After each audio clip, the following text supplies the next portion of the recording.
네, 부동산 학개론 오늘은 2번 해보도록 할게요. 부동산의 특성에 대한 내용이고요.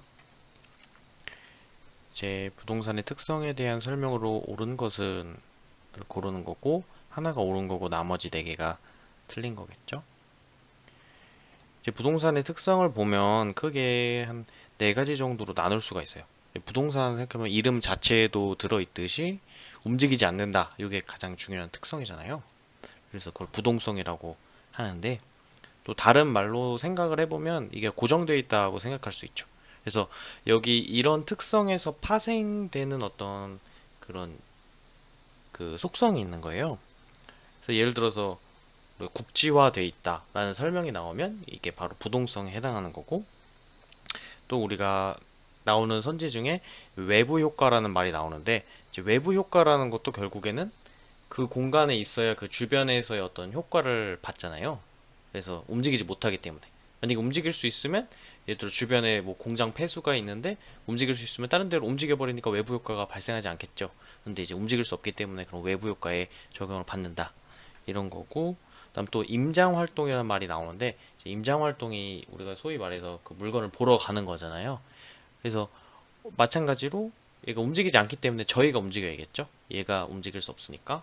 그런 의미에서 이제 부동성이라는 특징이 있고, 다음 부증성이라는 것은 이제 더 늘릴 수 없다, 뭐 늘리기 힘들다라고 보시면 되는데, 그래서 토지를 생각을 해보면은 토지는 이제 간척 사업을 하지 않는 한 이제 가만히 있잖아요. 그래서 그런 것들을 그러니까 이제 이걸 장기적으로 보면은 뭐 예를 들어 부동산 같은 경우는 이제 늘어날 수도 있지만 일반적인 경우에는 이것을 이제 완전 비탄력적이다라고 표현을 하죠. 이제 뭐 탄력적이다, 비탄력적이다 이거 그래프로 생각하시면 이제 좀 복잡하니까 간단하게 그냥 고무줄 늘리는 걸로 생각해 보시면 고무줄이 늘어나면 탄력적이라고 하잖아요. 이제 비탄력적이다, 완전 비탄력적이라는 건 안 늘어난다는 거잖아요. 그러니까 이게 토지라는 거는 뭐 이렇게 막 간척 사업을 하지 않는 한 이렇게 늘어날 여지가 힘들다. 뭐 그렇게 생각하시면 될 것 같습니다.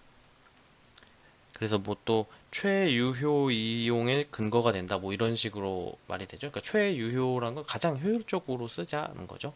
이미 한정되어 있기 때문에 더 늘어날 수가 없기 때문에 지금 있는 거를 최대한 활용해야 된다 이런 뜻인 것 같고요. 다음 영속성이라는 것은 계속 지속된다. 여기서 또 특히 이제 내구성 뭐 이런 의미를 보는데 이제 뭐 그냥 토지만 보면 토지가 뭐 쓴다고 해서 사라지거나 이런 게 아니라 계속 있잖아요. 그래서 그런 의미를 하는 거고 부동산도 이제 어떤 소모성 물론 감가상각이라는 게 있지만 그거는 이제 이 특성이 아닌 거죠. 이 영속성이라는 것은 어떤 그런 토지 같은 게 계속 그대로 있는다 그런 의미고요. 그래서 계속 갖고 있어도 지금 당장 뭐 떨어지더라도 계속 갖고 있으면 언젠가 오를 수도 있다 이런 느낌을 가질 수 있게 하는 게 영속성이고 개별성이라는 것은 다 다르다 이런 거죠. 소위 선지로 이제 일물일가의 법칙 뭐 이런 게 나오는데 일물일가라는 게 뭐냐면 그냥 예를 들어서 뭐 똑같은 종류의 아이스크림이 쫙 있다고 해봐요. 그러면 그건 다 똑같으니까 그 아이스크림 뭐 하나당 100원 하면은 이 아이스크림 다 똑같이 생겼으니까 그냥 100원이다. 근데 부동산은 다 다르잖아요. 땅도 생긴 모양 다 다르고 농사 잘 되는 땅도 다 다르고 뭐 아파트도 뭐 생긴 거 다 다르니까 그런 면에서 이제 개별성을 보시면 됩니다. 이거는 이제 너무 막 달달달 외우려고 하지 마시고 그냥 대략적으로 어떤 특징이 같겠다 이렇게 해서 생각하시면 될 것 같아요. 돌아가서 한번 읽어보면 1번 선지는 토지는 물리적 위치가 고정되어 있어 부동산 시장이 국지화된다. 이제 뭐 여기서 뭐 구체적으로 뭐 부동성에다 이렇게 제시되어 있지는 않지만 이게 맞는 얘기잖아요. 고정되어 있어서 국지화된다. 국지라는 게 그 우리 국지성 호우 뭐 이런 말 하잖아요. 그 좁은 영역에 국한돼 있다. 그래서 정답은 1번이고요. 2번 보면은 생산 요소와 자본의 성격을 가지고 있지만 소비재의 성격은 가지고 있지 않다. 자, 이제 토지 또한 어떤 소비재로의 성격을 가지고 있고 이제 개별성 3번으로 보면은 개별성으로 인해 용도적 관점에서도 공급을 늘릴 수 없다.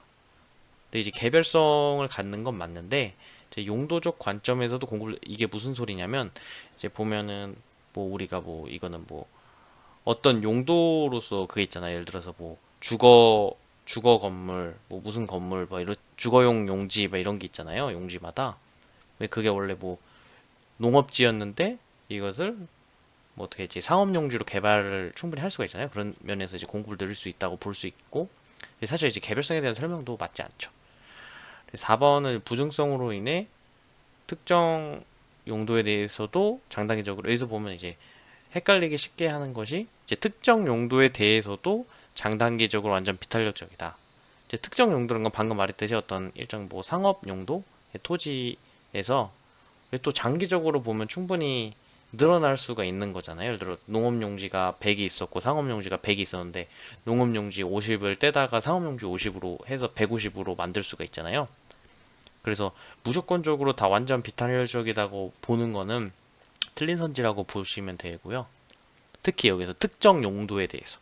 그래서 토지 전체는 간척 사업을 하지 않는 한 그대로 비탄력적인 건 맞는데 특정 용도에 대해서는 충분히 왔다 갔다 할 수 있다. 5번 토지는 영속성으로 인해, 이제 영속성이라는 것이 내구성이 강하다. 그러니까 계속 지속적이다 이런 뜻을 나타내는데 뒤에 감가상각을 하게 된다 하면 말이 앞뒤가 안 맞잖아요. 그러니까 이 부동산 특성에 대한 문제는 막 그렇게 어렵게 내지 않고 그냥 앞뒤가 말이 맞는지 안 맞는지 이 정도만 판단해 주시고 넘어가면 충분히 풀 수 있을 것 같아요. 네, 임상입니다.